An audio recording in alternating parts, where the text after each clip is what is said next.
Hello everyone. No shame not to blame video on a beautiful day. It's hardly any breeze and it's quite warm. It's still the end of January. It's really quite beautiful. It's peaceful, and I think that's what's important in life, is to find peace. Is to find your peace, where you can just be you are and leave that baggage behind. My last video I was talking about me, just speaking about my experiences, you know, and being a voice for people, perhaps, because some people do feel shame when they've been abused as a kid. It's shame. It's like you could have told sooner, you could have run away, but you couldn't as a kid. You're too scared, and there's that empowerment. And obviously it's only as you become an adult that you do realise that it was wrong what these predators did to you as a child.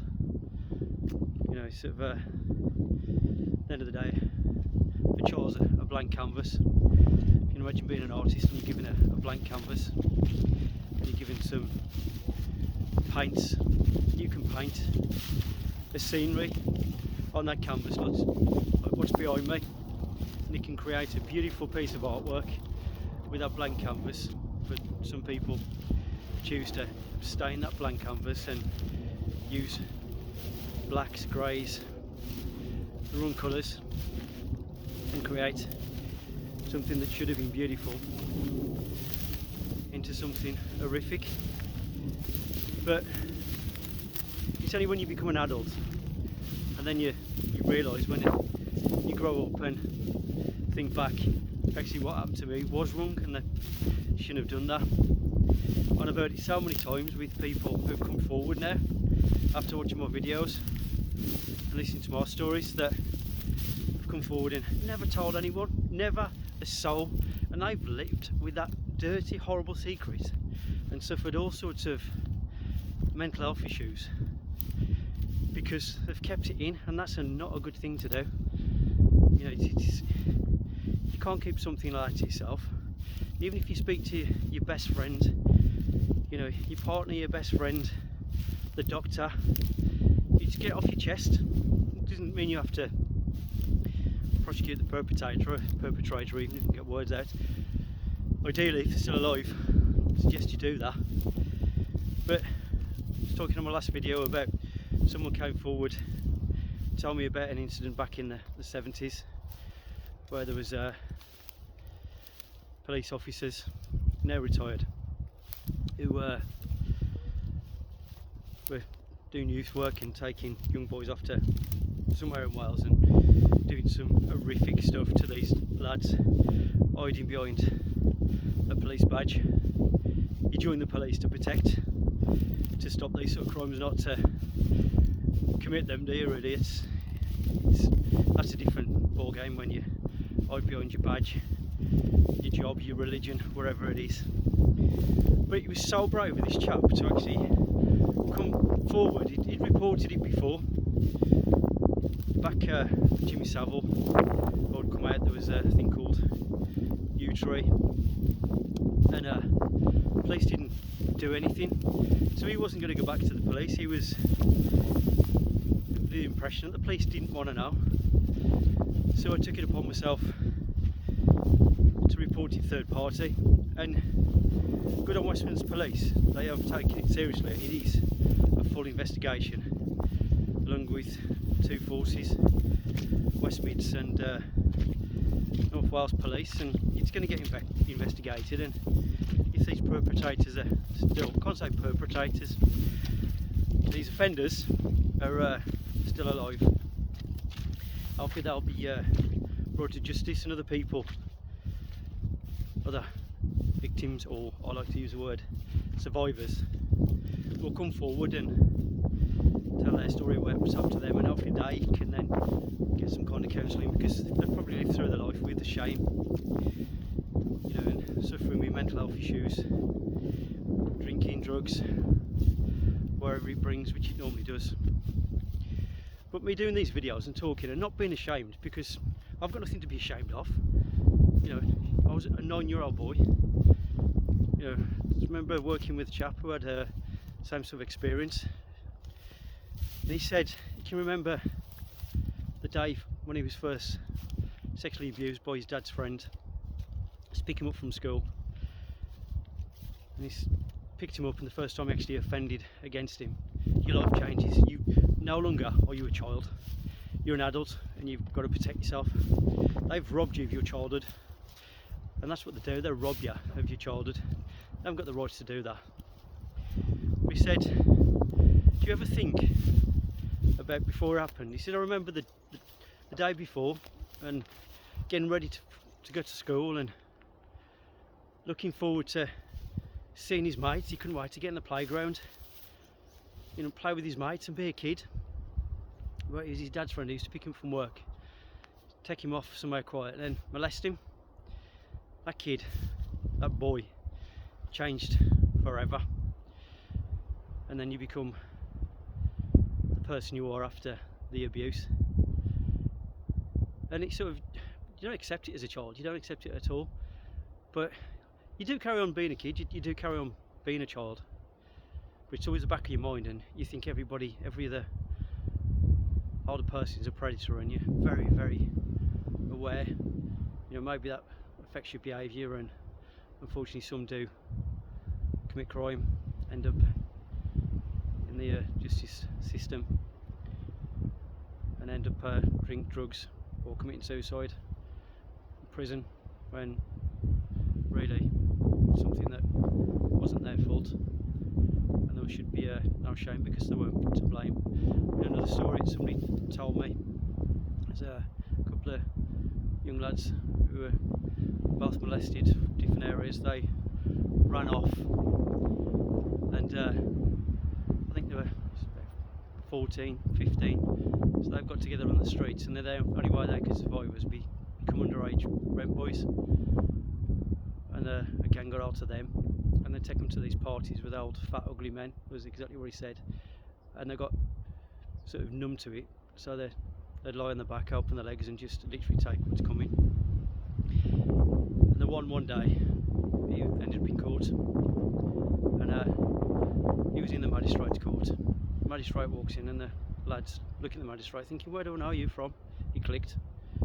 He was one of the offenders. He was one of these fat ugly blokes who were raping these boys at these parties. You know, but as long as I keep talking, as long as I keep these coming, and you know, as I get stronger mentally, physically, hopefully the people will come forward. Hopefully people will find the courage to speak out or just get help. You know, and put these people where they belong, behind bars. You know, the paedophiles, you know, one day there'll be that knock at the door, early morning, and it'll be 2 police officers, maybe more, and they'll say, Mr. So-and-so, we're arresting you on suspicion of rape, sexual touching, grooming, whatever it is, and that's just game over for you. It really is. But like I say, you know, it's about finding your peace, it's about moving on, it's about, you know, finding where you belong and you getting better mentally. You know, I find these walks massive help. As soon as I put my boots on, my wellies, I leave my baggage at the door, and this is my time now. You know, it's my time to enjoy this beautiful countryside, the beautiful blue sky behind me, and knowing that I am helping people, because people are inboxing me and messaging saying, yeah, it is helping. And like I said before, I've got no shame of telling my story. I won't go into graphic detail, obviously, but it happened to me. I suffered for years and years, panic attacks, anxiety attacks, drinking, trying to block out wherever it was, and all of a sudden you realise, you know what, there is no shame, I'm not to blame.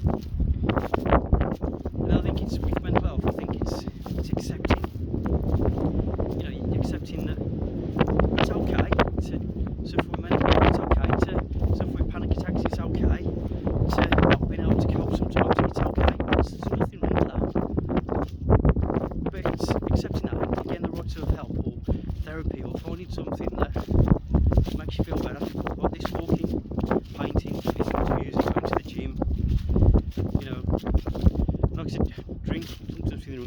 drink as long as you control the drink and the drink doesn't control you, because that's when it gets a bit dangerous. But yeah, get your walking boots on, especially on a day like this. Get your walking boots on, even if it's 10 minutes.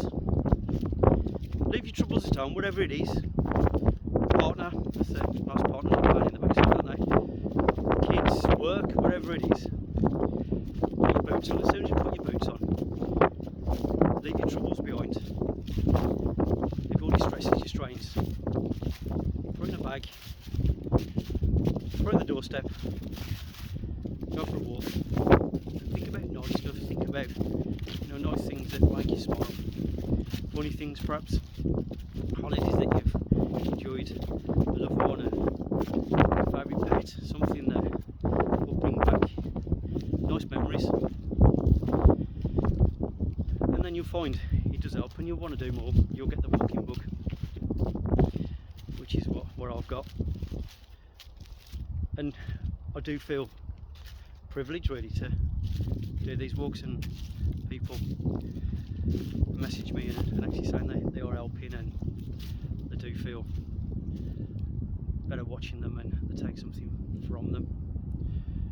But yeah, it's a beautiful day, beautiful blue sky, and it's like the clouds. I'll show you the clouds from behind me. See if you can imagine. Now I can't see because I'm right in the sun, but the clouds that are moving behind me, imagine they're a thought. They're a thought. And put all your thoughts, all your bad negative thoughts into that cloud, and watch that cloud drift away, and all your thoughts, all your negative thoughts, your anxieties, your sort of negative thoughts drift away with the clouds. That's all a thought is. It's a cloud, isn't it? You don't need to keep hold of the thoughts, do you? Just let them go. Do you no good. Let them go. But yeah, it's another beautiful day. Couldn't resist coming for a walk. I'll continue to keep updated with the police thing as I get information.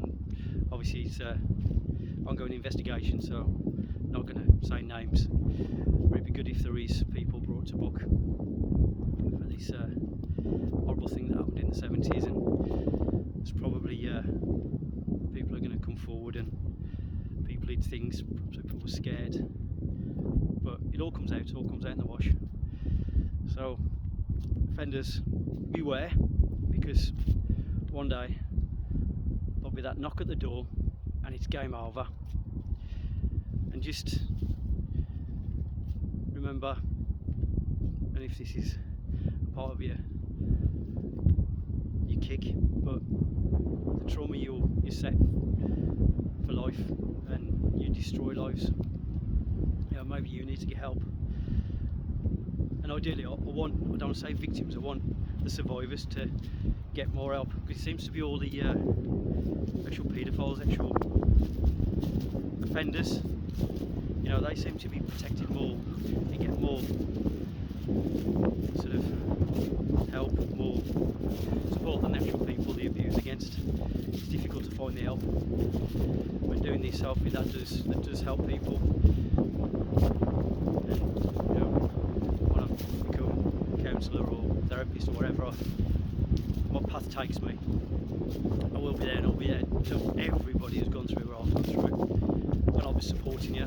And always know you're not on your own. You are never, ever, ever on your own. Even if you're feeling lonely, watch these videos. Text me, inbox me, call me, whatever. You're not on your own. Find the strength. Get back on your feet. Report if you need to. Speak to somebody if you need to. But get there.